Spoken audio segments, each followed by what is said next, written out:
بحب الكومنتات جدا اللي انتوا بتكتبوها عندي في القناه يا شباب، وبشكركم عليها جدا. وكمان بحب الاسئله اللي انتوا بتقولوها. ومن ضمن الاسئله اللي عجبتني جدا سؤال لمصطفى بيقول لي ممكن يعني تورينا درس عن تحديد الخرائط زي فيديوهات جو حطاب زي الفيديو اللي احنا شايفينه قدامنا كده.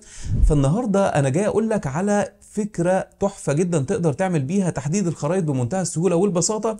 وكمان لو انت اتعلمت التكنيك اللي موجود في الفيديو ده او في الدرس ده هتقدر تطبقه مع اي حاجه في الدنيا بمنتهى البساطه، وتقدر تعمل تراكنج لاي حاجه مهما كانت صعبه.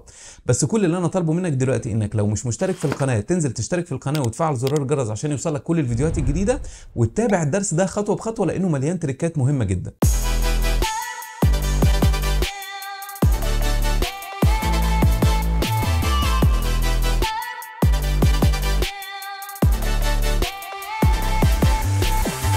يا اهلا بكم يا اجمد شباب في درس جديد من دروس ادوبي افتر افكتس، واللي احنا جايين نتكلم عليه النهارده هو درس تحديد الخرائط او الاماكن زي الفيديوهات المشهوره جدا اللي احنا بنشوفها كده على اليوتيوب.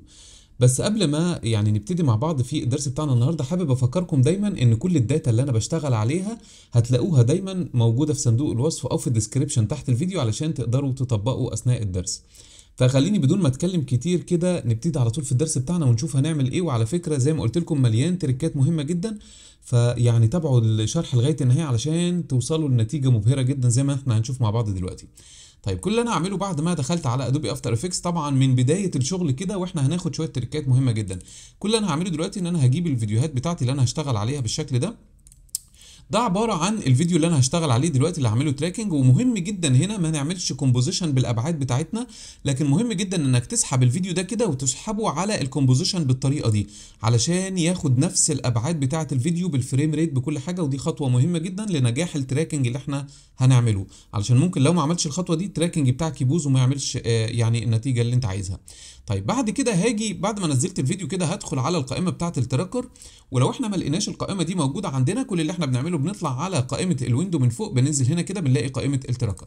طيب حلو، بعد كده هاجي هنا كده واقول له تراك كاميرا، هدوس على التراك كاميرا بالمنظر ده وهسيبه لغايه ما يخلص. بس قبل ما يخلص كده محتاج ان انا يعني سواء قبل ما يخلص او بعد ما يخلص محتاج بس ان انا الشوت تايب هنا كده بدل ما هي فيكسد انجل هقول له سبيسيفاي انجل اوف فيو.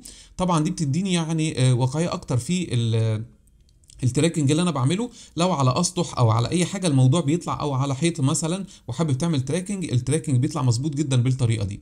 طيب هنا كده هستنى، هتلاقيه ان هو بيعد كده بيقول لك 20 ثانيه وابتدى يعد معايا. هستنى لغايه ما يخلص العد وهنشوف هنبتدي نعمل ايه. وبرده في تريكايه مهمه جدا هنعملها دلوقتي هتخلي التراكنج بتاعك في حته تاني خالص. فكل اللي انا هعمله دلوقتي ان انا منتظر يخلص.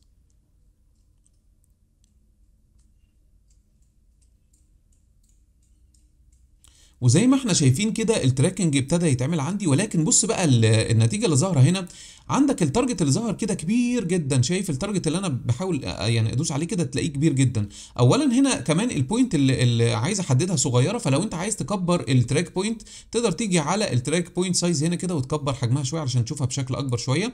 وابتدي ان انا اعمل بلاي هشوف المناطق اللي فيها البوينت دي ثابته اكتر. فالمناطق دي موجوده هنا في الجزء ده وموجوده في الجزء ده، في يعني في كام بوينت كده ثابتين مش بيتحركوا من مكانهم، فده مهم جدا لنجاح التراكنج. الحاجه الثانيه كمان ان التارجت اللي انا بحاول اعمله دلوقتي كبير جدا فعايز اصغره شويه. فهنا بقى التركيه اللي موجوده لما تفتح السبيسيفاي انجل اوف فيو هنا كده بيدي لك حاجه اسمها هوريزونتال انجل اوف فيو. فهنبتدي ان احنا نكبر حجمها شويه، يعني نخليها مثلا 80 نخليها 90، وهنشوف دلوقتي اللي هيحصل. هتلاقي التارجت بتاعك صغر. بصوا كده عملتها 80 بيقول لي سولفنج كاميرا. وطبعا دي تركيه برده مهمه جدا. بص لما اجي ادوس كده التارجت بتاعي صغر ازاي بقى على مقاس الفيديو. ممكن نكبر اكتر لو احنا حابين، يعني ممكن مثلا نوصلها 100 105 120 110 زي ما انت عايز. كل ما بتكبر الرقم كل ما التارجت بتاعك بيصغر بالشكل ده. طيب هبتدي ان انا اختار البوينت الثابته، اكتر بوينت ثابته عندي. فمثلا انا عجبني البوينت دي مثلا كده، فهبتدي ان انا اخد اكتر من نقطه. ممكن اروح عامل سيلكت على النقط دي كده اهو. تمام، النقط دي بالنسبه لي كانت ثابته جدا. وكل اللي انا هعمله ان انا هدوس كليك يمين كده واقول له اعمل لي سوليد وكاميرا. تمام، هبتدي ان انا اعمل سوليد وكاميرا كده. يعتبر ان احنا خلصنا. التراكنج اللي حصل دلوقتي خطير جدا، مستحيل يتحرك من مكانه. بص كده ثابت جدا على الارض. شايف كده؟ انا دلوقتي عايز اعمل التراكنج ده على الجزء اللي هنا ده، على الجزء المربع اللي موجود هنا كده. فانا عايز اعمله على ده. طيب هبتدي ان انا اعمل ايه؟ هاخد المربع اللي اتعمل او السوليد اللي اتعمل عندي ده طبعا بالسلكشن كده، ببتدي امشي بالاتجاهات اللي هو مديها لي، يعني بظبطه هنا في المنطقه دي كده. بظبطه كده وخلينا نتاكد من لا مش هنعمل زوم، يعني الذات لما تظهر مش هنعملها بالطريقه دي. تمام، خلينا مش هنحركه، ما تمسكش ده كده وتحركه علشان التراكنج بتاعك ما يبصش برده، دي حاجه مهمه جدا. كل اللي انا هعمله ان انا هلفه كده شويه، هاجي بالواي كده ونشوف ننزله لتحت شويه. بص كده انا بحاول اظبطه على المقاس ده. لو انت عايز تصغر بتدوس على الاس هنا كده ونصغر السوليد بتاعتنا، بس مش هنخليها على مقاس المربع، احنا بنخليها اكبر شويه، وهقول لك ليه دلوقتي هنخليها اكبر شويه. باخد الزاويه دي كده وبحركها. بصوا بقى انا خليتها اكبر من حجم المربع اللي انا عايزه، ليه؟ هقول لك دلوقتي. كل اللي انت هتعمله دلوقتي ان انت هتيجي تعمل ماسك على الجزء ده. طب نعمله ازاي؟ اولا هروح قافل السوليد اللي انا حطيته ده، وهاجي هنا كده هكبر الشاشه بتاعتي بالسبيس كده بمسك، وباجي هنا كده على البين تول اللي موجوده عندي، وابتدي بقى اعمل ماسك على السوليد اللي اتضاف هنا. انا قافله علشان اشوف المربع اللي انا حابب ان انا ارسمه. تمام، فهبتدي ان انا ارسم عليه بالشكل ده. انا كده بعمل ماسك على السوليد نفسها، بصوا علشان ياخد نفس الشكل، انا هخليه ياخد نفس الشكل ده. بصوا كده، وهقفل طبعا الايه الماسك اللي انا عملته، لازم طبعا اقفل الماسك اللي انا عملته. لما تيجي تفتح كده هتلاقي ان هو اخد نفس الشكل بتاع المنطقه اللي انا عايز احددها دي، وتيجي تعمل تراكنج كده. التراكنج مستحيل يتحرك. بصوا لما اجي اعمل بلاي التراكنج مظبوط بنسبه 100%. شايف؟ طب حلو جدا، احنا كده خلصنا؟ لا ده في مليان تريكات الدرس ده. حلو، انا هاجي بقى على اللاير اللي موجود هنا كده بتاع السوليد ده، وهاجي اختار كده في المود بتاعي هخليه مثلا مالتي بلاي. انا عجبني جدا المالتي بلاي، طبعا انا بجرب. بص كده اداني يعني علشان يبين المنطقه وفي نفس الوقت يبين التفاصيل اللي تحتها، كاني ملونه كده، شايفين؟ والتراكنج ماشي معاه بشكل يعني احترافي، مستحيل مهما حركت كده انه يتحرك من مكانه علشان احنا عاملين التراكنج بشكل مظبوط جدا. طيب انا عملت تراكنج على المنطقه دي، وحابب ان انا اعمل تراكنج على المنطقه الثانيه اللي موجوده هناك، او المنطقه دي مثلا اللي موجوده هنا بالشكل ده، محتاج اعمل تراكنج عليها. مش محتاج تكرر الخطوات دي تاني. كل اللي انت هتعمله دلوقتي ان انت هتيجي تعمل بري كومبوز لللاير ده. هندوس على كنترول شيفت سي او كوماند شيفت سي، واقول له هنا ليف اول اتريبيوتس. ودي مهم جدا ان انت تقول له ليف اول اتريبيوتس. ليه مهم جدا؟ علشان يخلي التراكنج زي ما هو ما يبوظوش. فهبتدي ان انا اعمل كده كده. انا عملت بري كومبوز للسوليد دي، حلو جدا. انا حابب اعمل كمان تراكنج تاني للمنطقه اللي هناك او المنطقه دي، اي منطقه انت عايزها بقى، الموضوع بقى سهل جدا. طيب هنا بقى التركيه المهمه، هنيجي ندخل على القائمه بتاعه البروجكت، هنلاقي اللاير بتاعي اللي انا عملت له بري كومبوز موجود هنا كده. هنبتدي نعمل لللاير ده دوبليكيت، فابتدي ادوس على كوماند دي او كنترول دي، عملت دوبليكيت كده. هسحب اللاير ده كده واروح منزله تحت. تمام، وهاجي هنا كده هغير لون السوليد دي طبعا لانه معمول له بري كومبوز، فهبتدي ان انا اغير لون السوليد دي، هخليها مثلا لونها ازرق او لبني بالشكل ده، وابتدي ان انا ادوس اوكي كده. انا عملت سوليد جديده. تمام، لان انا عملت دوبليكيت. ما تعملش دوبليكيت من هنا، تعمل دوبليكيت من قائمه البروجكت علشان يبقى بالتراكنج بتاعه بكل حاجه جديده. طيب برضو في تركيه مهمه جدا مش ناس كتير تعرفها، ويمكن اغلب الناس ما تعرفهاش. هنا بقى في خطوه مهمه جدا عشان تاخد نفس البعد بتاع الرسمه اللي انت كنت راسمها. لازم في الاول تيجي بالبيك ويب دي تربطها في السوليد القديمه اللي هي معمول لها تراكنج اصلا، تربطها في الاول وبعد كده تعملها 3 دي، هتلاقيها خدت نفس الوضع بالظبط. شفت بقى التركايه دي؟ طيب لو عملت بقى ترتيب الحاجات العكس، تعالوا نجرب. بصوا كده، انا امسح ده كده وهاجي اروح منزل التراك سوليد رقم 2 دي هنا كده. بص بقى لو عملت العكس، لو جيت رحت عملت 3 دي في الاول ورحت ربطتها بعد كده، هتفضل واقفه في مكانها، مش هتاخد نفس البعد بتاع السوليد اللي انا رسمته قبل كده. يبقى ترتيب الحاجات اللي انا بقولها دي مهمه جدا يا شباب، فدي التريكات اللي بقول لكم عليها. يبقى لازم ننزل كده في الاول السوليد بتاعتنا اللي احنا عملنا لها الدوبليكيت، بعد كده اول حاجه هربطها بالسوليد القديمه اللي معمولها تراكنج، بعد كده اعملها 3 دي، خدت نفس البعد، وده اللي انا عايزه. بصوا كده التراكنج بتاعي مظبوط جدا. طيب هبتدي بقى ان انا اخد الجزء ده بالسلكشن كده، هاخد الجزء ده كده واحركه ناحيه الحته اللي انا محتاجها. فهبتدي ان انا اعمل كده واوديها كده ناحيه المنطقه اللي انا محتاجها دي، ونبتدي ان احنا نلفها كده شويه، نخليها بالحجم ده، ونيجي هنا كده كبيره صغيره بقى مش هتفرق معايا، ما احنا كده كده بنعمل لها ماسك. بص كده ناخد الجزء ده كده ونحركه لقدام، نشوف احنا مغطين المنطقه كلها. احنا مغطين المنطقه دي كلها كده.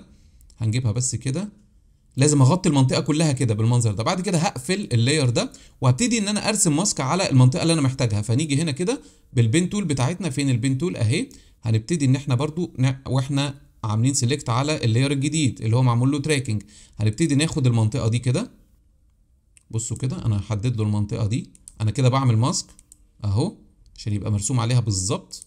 فهنيجي هنا ولازم نقفل الماسك بتاعنا. بصوا كده مجرد ما بفتح دي بيكون واخد نفس الشكل بتاع الرسمه اللي انا عايزها. طيب نيجي على المود ونخليها برضو مالتي بلاي كده اخدت نفس الشكل او نفس الوضع. بص بقى، تعالى بقى قول لي التراكنج يتحرك ازاي في حاجه زي كده. لون بقى واعمل اللي انت عايزه. بص التراكنج تحفه تحفه، مستحيل يتحرك من مكانه، مستحيل. طيب احنا كده خلصنا؟ لا ما خلصناش، ده انا لسه عايز اعمل تفاصيل تاني. انا عايز اكتب هنا كلمه تبقى 3 دي، وعايز اكتب هنا مثلا جمله تبقى 3 دي. انا هكتب جمله واحده وانتوا يعني طبقوا بعد كده عشان الدرس بتاعنا ما يطولش.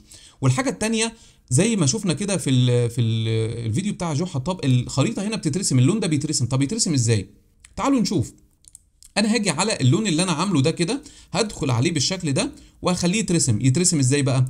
ده بالطريقه الانك اللي انا جايبها لك. بص كده انا جايب لك ملف انك كده، لو حطيته فوق السوليد دي هتلاقي ان الانك ده بيترسم بالشكل ده اهو.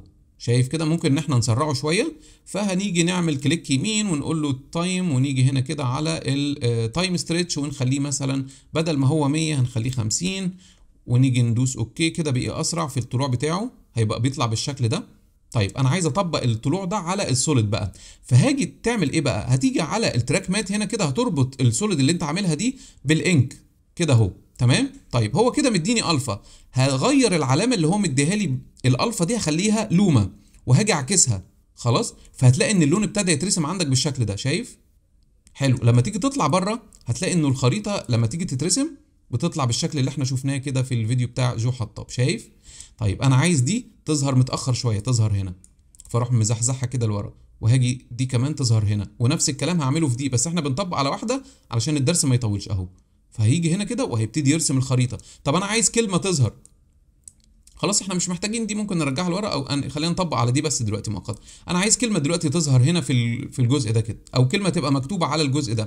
فهعمل ايه؟ نفس الطريقه اللي انت عملتها من شويه، هتيجي هنا كده على اللاير ده، او هتيجي على اللاير ده كده وتعمل له دوبليكيت، وهنيجي ناخد الدوبليكيت ده ونحطه هنا. بص بقى كده، ونيجي نعمل ايه؟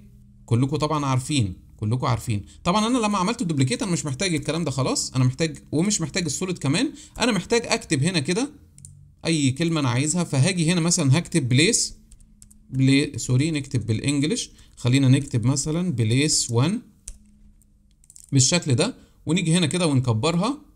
انا مش عايز سوليد، انا عايز كلمه بليس 1 هي اللي تبقى مكتوبه مكان السوليد. تمام. وهاجي هنا كده بعد ما كتبت كلمه بليس 1 هنعمل ايه بقى؟ في الاول هنربط بالسوليد بتاعتنا دي، تمام، وبعد كده هنخليها 3 دي اهي علشان تظهر معانا بالشكل ده، والتراكنج بتاعي مظبوط جدا. طب تعالوا بقى نرفعها لفوق، فهنيجي هنا كده على السلكشن بتاعنا ونيجي نلفها كده بحيث انها تبقى واقفه في المنطقه دي. بص كده، ولما تحب تحركها حركها من الاتجاهات عشان التراكنج بتاعك ما يبصش. تعالوا نعمل كده اهو، هنخلي كلمه بليس 1 مكتوبه مثلا هنا كده، التراكنج بتاعنا هيبقى تحفه جدا. شايف؟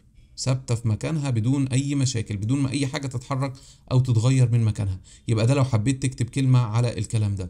فطبعا الموضوع بمنتهى البساطه والسهوله زي ما احنا شفنا كده، والتراكنج بتاعك هيطلع احترافي جدا بدون اي مشاكل.